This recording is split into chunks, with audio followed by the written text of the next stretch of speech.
గురుర్బ్రహ్మా గురుర్విష్ణుః గురుదేవో మహేశ్వరः గురు సాక్షాత్ పరబ్రహ్మ తస్మై శ్రీ గురవే నమః. 2025 ఏప్రిల్ నెల 5వ రాశి సింహరాశి. ఈ సింహరాశి ఫలితాలు చెప్పుకుందాం. ఈ సింహరాశికి శుక్రుడు ఒక్కడు తప్పితే ఏ గ్రహం బాగాలేదు. ఎందుకంటే ఒక చిన్న విషయం చెప్తాను. సింహరాశికి అధిపతి సూర్యుడు. సూర్యుడు లేకపోతే ఏమీ లేదు.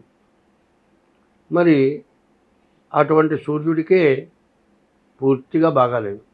అట్లా బాగాలేనప్పుడు ఏం చేయాలి? ఏమి చేయాలి అంటే, మరి ఒకడు మహాపాపి, ఎంతో పాపం చేసుకున్నాడు, ఏదో కొద్దిగా పుణ్యం చేశాడు. ఆ పుణ్యం కూడా మామూలు పుణ్యం కాదు. అటువంటి పుణ్యం ఎవరు చేయడు కొద్దిగానైనా. అప్పుడు యమధర్మరాజు దగ్గరికి వెళ్ళాడు. వెళితే, ఏమిరా నీవు పాపాన్ని అనుభవిస్తావా ముందు పుణ్యాన్ని అనుభవిస్తావా అన్నాడు. అయ్యా, పాపంతో జీవితం మొత్తం అనుభవించాల్సిందే, ముందుగా పుణ్యాన్ని అనుభవించమన్నట్ట. ఆ పుణ్యాన్ని అనుభవించమంటే ఈ పుణ్యం స్వర్గలోకం. ఈ స్వర్గలోకంలో శ్రీ మహావిష్ణువు కూర్చుండేటువంటి సింహాసనం.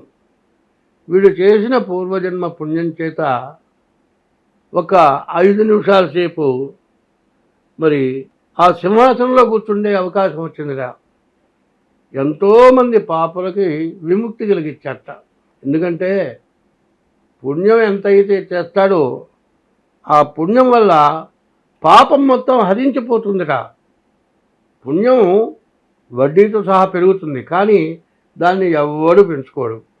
నీవు ఏదైనా ఓ పిల్లవాడికి అన్నం పెట్టి గుడ్డలు ఇచ్చి చదువు చెప్పించి వాడిని కలెక్టర్ని చేసావనుకో, ఆ కలెక్టరు నేను చెబితే చదువుకున్నాడు, వాడి దిక్కులేదు, నేను పెడితేనే వాడు ఇంతవరకు పైకి వచ్చాడు అని 1000 మంది చెబుతాడు. పుణ్యం అందరికీ పంచుకుంటాడు. పాపం దొంగతనం చేశాడు, వాడి కొంప తీశాడు, ఒక మనిషిని చంపాడు, అది మాత్రం ఎవరికి చెప్పడు. చెబితే మరి శిక్ష పడుతుంది, జైలు పోవాల్సి వస్తుంది. కాబట్టి అది దాచిపెట్టుకుంటాడు. పాపమేమో దాచిపెట్టుకుంటాడు, పుణ్యమేమో అందరికీ చెప్పుకుంటాడు.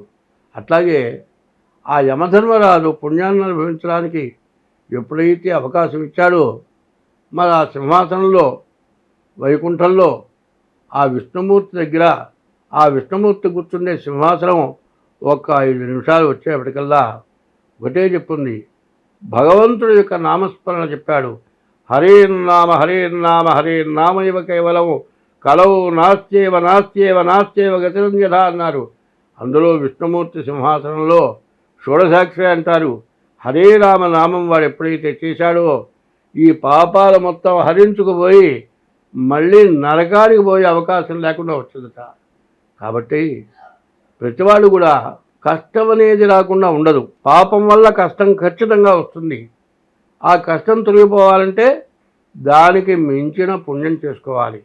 అట్లా చేసుకోవాలి అంటే దానికి తగినటువంటిది ఎప్పుడు కూడా గుళ్ళల్లో మరి సద్గోష్ఠి అంటారు. నలుగురు కూర్చొని మంచి మాటలు చెప్పుకుంటారు.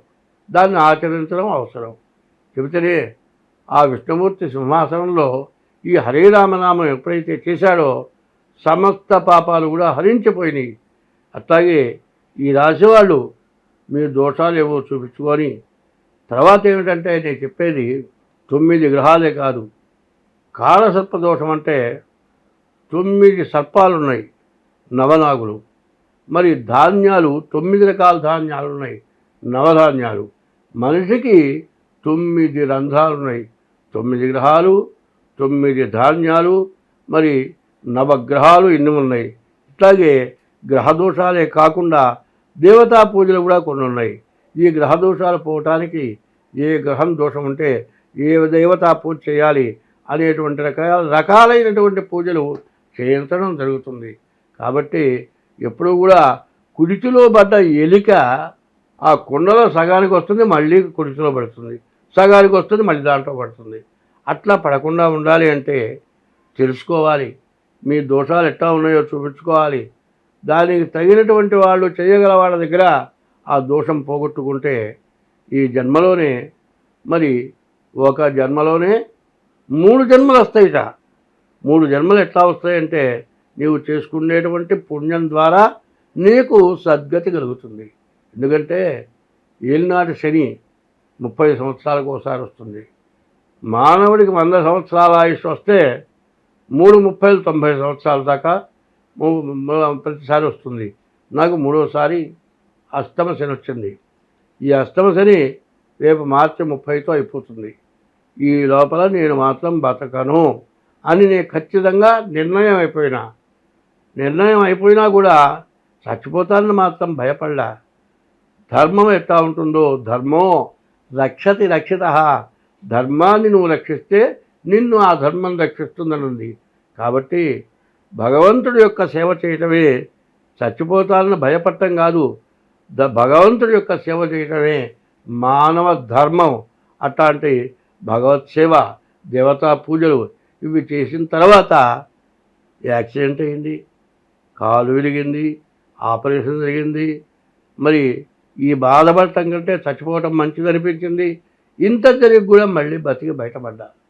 ఎందుకు బయటపడ్డాం? 100 సంవత్సరాల ఆయుష్ ఇచ్చాడు.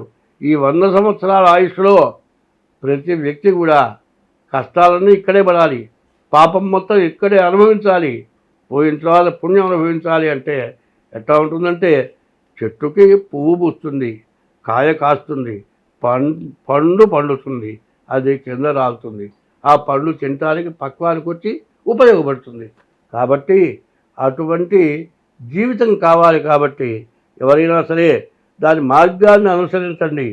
కలవు స్మరణాన్ముక్తి, కలియుగంలో భగవంతుడి యొక్క నామస్మరణే ముక్తికి మార్గం అని చెప్పింది. కాబట్టి ఈ రాశి వాళ్ళు ఖచ్చితంగా మీ జాతకం చూపించుకోండి, మీకు అన్ని విధాలా బాగుంటుంది.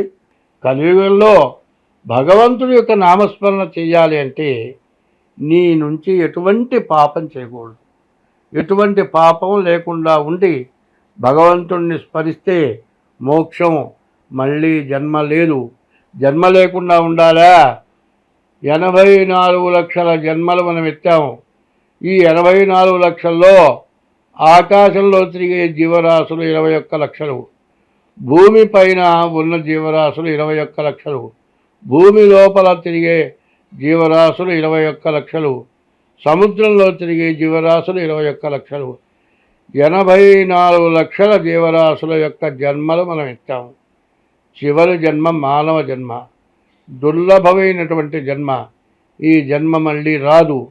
ఈ వచ్చిన జన్మని సార్థకం చేసుకోవాలి అంటే ఎటువంటి పాపం కూడా చేయకూడదు.